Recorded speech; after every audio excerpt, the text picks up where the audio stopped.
दोस्तों, मैं हूं विजय लक्ष्मी। आप लोग को अपने चैनल पर स्वागत करती हूं, अभिनंदन करती हूं। तो एक बहुत प्यारा सा सब यूट्यूब फैमिली को कृष्ण राम जन्म सोहर सुनाने जा रही हूं। आप लोग मेरे सोहर को सुनिएगा, फुलवास कीजिएगा भाई बहन, तभी सोहर गीत अच्छा लगेगा। और कमेंट में बताइएगा मेरा गीत कैसा लगा। लाइक कीजिएगा, नए हैं तो चैनल को सब्सक्राइब करें और कमेंट करें। सबको मेरे चैनल में स्वागत है। आप लोग मेरे गीत को सुनिएगा और बताइएगा मेरा गीत कैसा लगा। बहुत प्यारा गीत है सोहर। जेलिया में बैठी है रानी देवकी, सपना ये का दिया कहीं, सपना ये का दिया कहीं हो।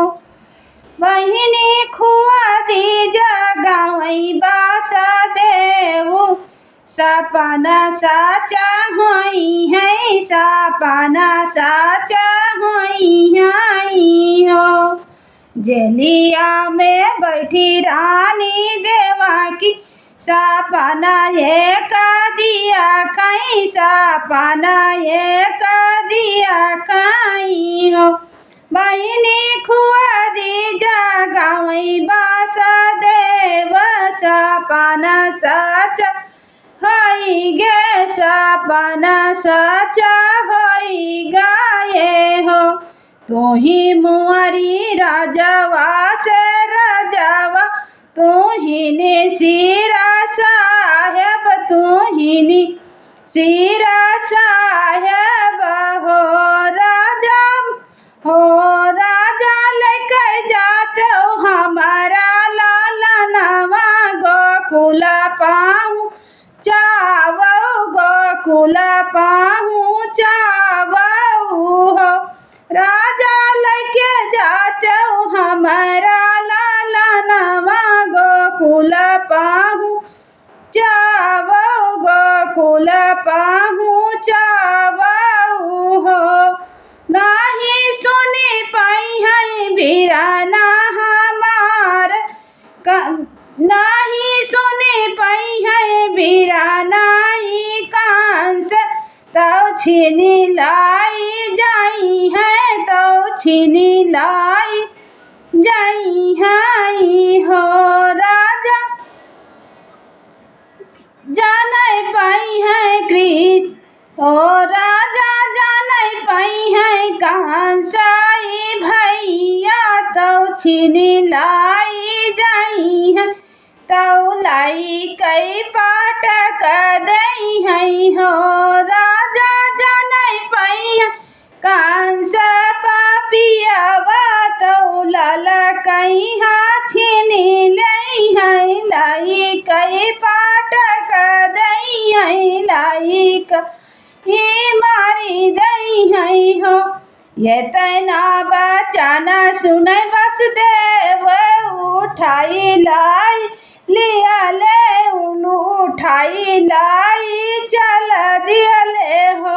ललना लेकर चले सुपावा वो लारी, बादरिया घियर आवई, बादरिया घियर आवई हो।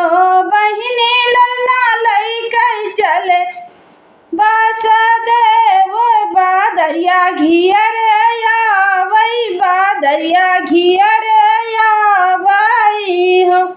सौना भदऊ आकई रतिया, तो आंधेरी रतिया, तो आंधेरी घेरया वही हो मोर हो।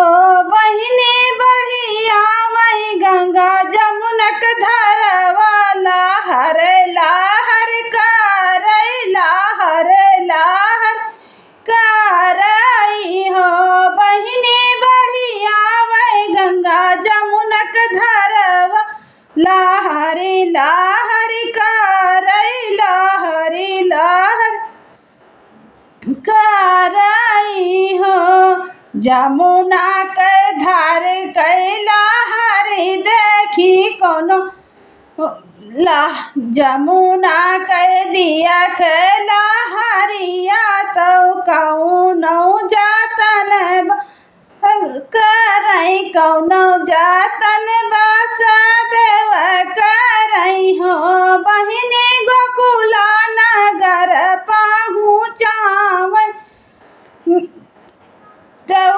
नदिया लहर करई हो बहिनी गोकुला नगर पहुँचावै तो नदिया लहर करई हो बहिनी खोजै लागे गोकुल नगरिया बहिनी खोजै लागे नंद के भावनवा तो नाई नाना निरढूरई नाई नाना निरढूरई हो बहिनी खोजै लागे नंद कई महलिया तो नई नाना निरढूरई हो।